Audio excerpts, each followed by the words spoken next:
Poucas vezes na história da humanidade se falou tanto no fim dos tempos como agora. A volta de Cristo tem sido um assunto frequente, tanto no meio dos cristãos como também aqui na internet. E um dos trechos bíblicos que mais tem sido usados por essas pessoas é o capítulo 24 do livro de Mateus, onde Jesus fala sobre o que acontecerá com o mundo antes da sua volta. Por isso, neste vídeo, nós faremos uma análise de tudo o que o Senhor realmente disse aos seus apóstolos sobre os dias que estão por vir. Mas antes de começarmos, eu quero pedir que você clique em gostei, se inscreva no meu canal e ative o sininho para você ser avisado pelo YouTube sempre que eu colocar um vídeo novo, tá ok? Vamos lá! O capítulo 24 de Mateus reúne o último grande sermão de Jesus antes da sua morte e ele foca no fim dos tempos, a sua volta e o grande julgamento. Mas antes de entendermos o que Jesus falou ali, é preciso entender todo o contexto daquele momento. Para isso, vamos voltar ao capítulo 23, onde vemos Cristo falando para uma grande multidão no templo, em Jerusalém. Naquele momento, Jesus criticava a postura dos fariseus e dos mestres da lei, que pregavam, mas não viviam o que a palavra de Deus diz.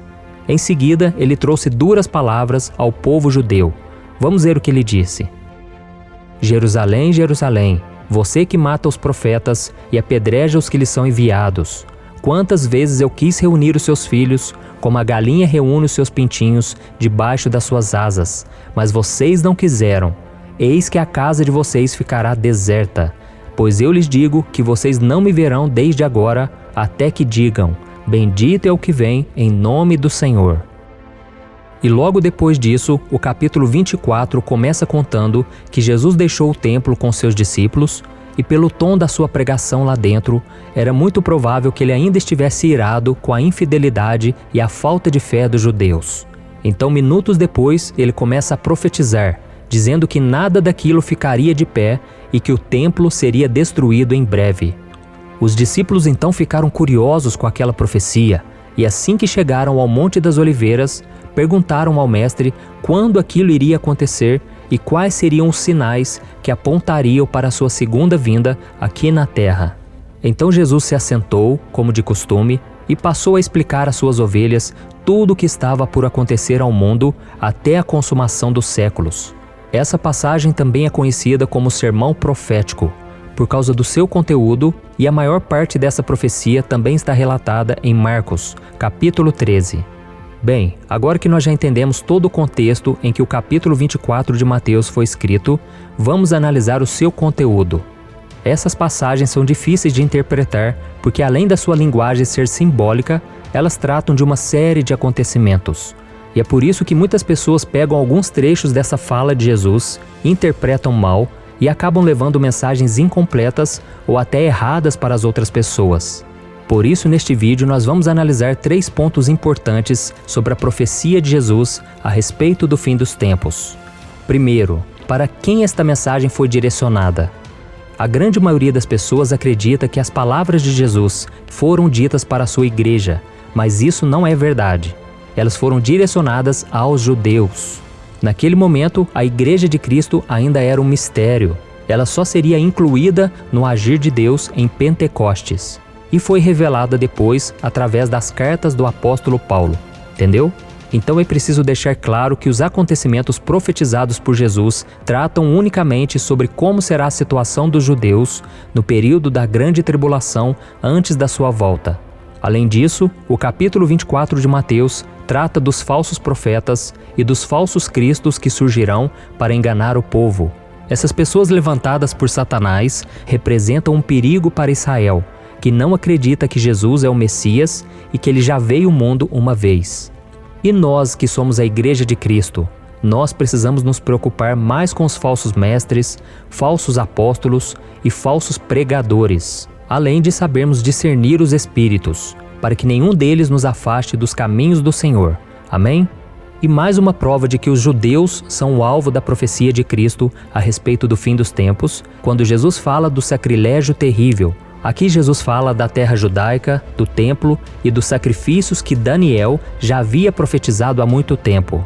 E repare ainda que no versículo 16 de Mateus capítulo 24, Jesus disse que aqueles que estiverem na Judéia devem fugir para os montes.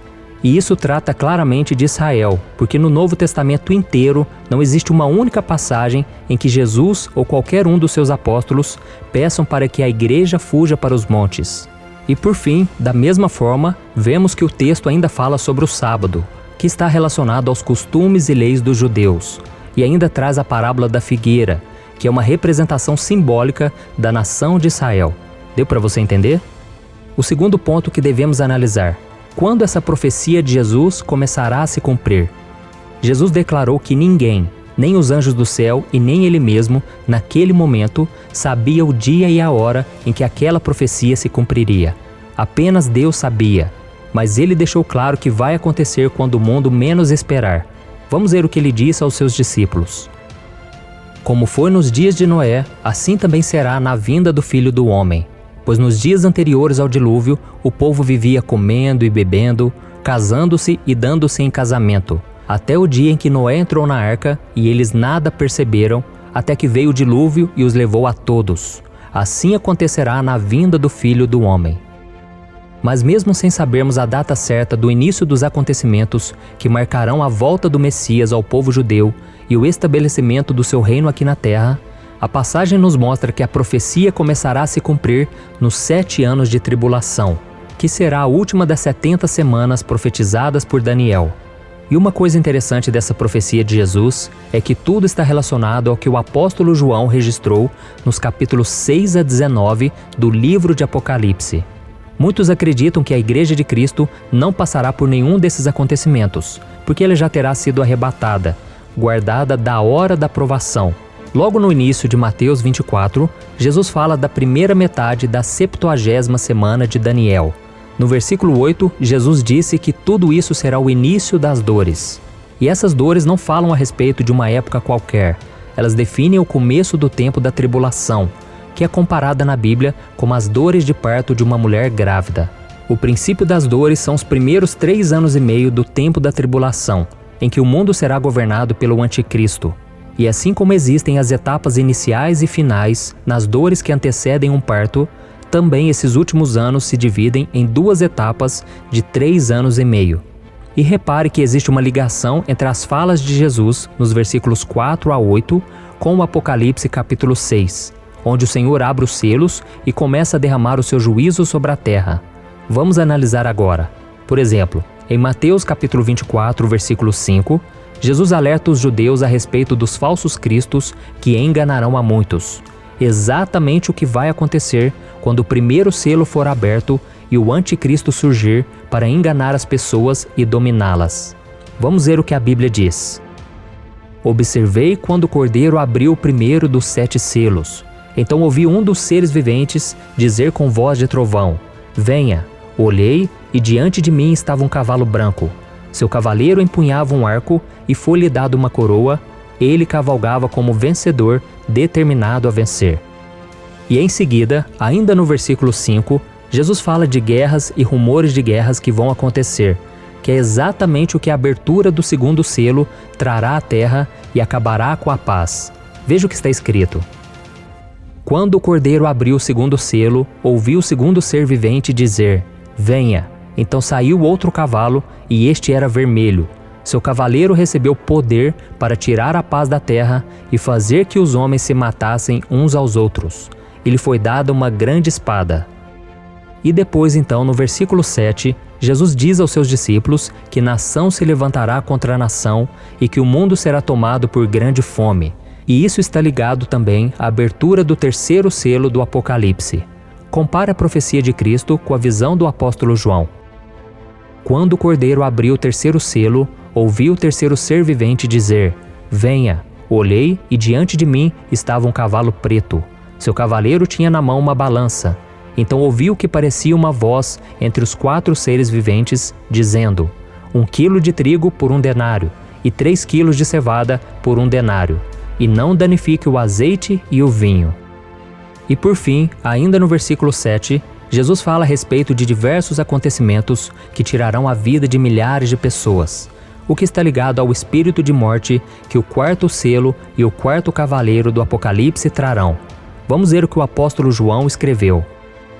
Quando o cordeiro abriu o quarto selo, ouvi a voz do quarto ser vivente dizer: Venha. Olhei, e diante de mim estava um cavalo amarelo. Seu cavaleiro chamava-se Morte, e o Hades o seguia de perto. Foi-lhes dado poder sobre um quarto da terra para matar pela espada, pela fome, por pragas e por meio dos animais selvagens da terra. E não para por aí, irmãos. Nos versículos 9 a 28 de Mateus capítulo 24, Jesus começa a profetizar sobre como será a segunda metade da 70ª semana de Daniel. Nesse tempo, muitos morrerão como mártires, o que está ligado ao 5º selo de Apocalipse. Coisas espantosas e grandes sinais no céu com a abertura do 6º selo e anunciarão a chegada do grande dia da ira do Senhor. Muitos trairão uns aos outros em Israel. Além disso, o engano e a impiedade aumentarão muito. O amor se esfriará, significando que muitos abandonarão a sua fé. Mas Jesus também garantiu que aquele que perseverar nele até o fim verá a sua volta e participará do seu governo de 1000 anos. E outro ponto importante revelado por Jesus aos discípulos tem a ver com a pregação do Evangelho do Reino por todo o mundo. Mas ele não deve ser confundido com o Evangelho da Graça, que é anunciado atualmente. O Evangelho do Reino é a mensagem que será transmitida no tempo da tribulação pelo remanescente e pelos 144.000 selados do povo de Israel, chamando a atenção para a volta de Jesus, que então virá para estabelecer o seu reino, conforme podemos ver em Apocalipse capítulo 7. E agora eu gostaria de voltar com você no versículo em que Jesus fala da abominação desoladora, ou do sacrilégio terrível, que eu expliquei no começo deste vídeo, porque muitas pessoas acreditam que essa profecia já se cumpriu no ano 70 depois de Cristo, quando o Império Romano destruiu o templo. Esses estudiosos da Bíblia afirmam que esse trecho tem a ver com a fala de Jesus, que disse que não restaria pedra sobre pedra do templo de Jerusalém. Mas a profecia não se cumpriu ali com a ação dos romanos.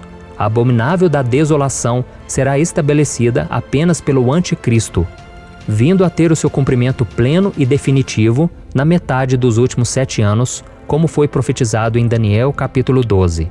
Essa profecia de Daniel é claramente para a grande tribulação, referindo-se a um tempo de grande angústia como jamais houve antes ao povo judeu.